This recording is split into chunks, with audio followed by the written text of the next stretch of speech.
Graduating mommy sa kanyang master's degree, nagmarcha kasama ang kanyang 1 taong gulang na anak na babae sa La Union. Silipin sa ulat ni Joanne Punsoy.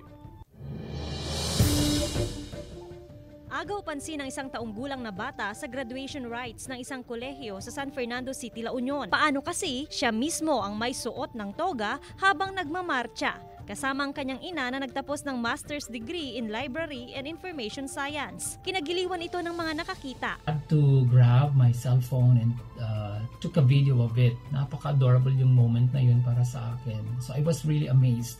Nakilala ang mag-ina na sina Cherry Jane Regua at anak na si Brielle. Kwento ni Cherry, minsan kinailangan niyang isama ang anak sa pagpasok sa eskwela dahil walang ibang mag-aalaga rito. Bumabiyahe sila mula Vigan City papuntang San Fernando City, La Union para matapos ang kanyang thesis. Pero lahat naman daw ng sakripisyo ay sulit dahil sa kanyang pagtatapos. Ang pinaka-inspirasyon ko po sa pagtatapos is yung anak ko po na si Brielle. Sinabi ko kasi sa sarili ko na dapat ngayong taon na to is matapos ko na yung masteral ko. Kasi ilang years rin po kasi akong nag-stop.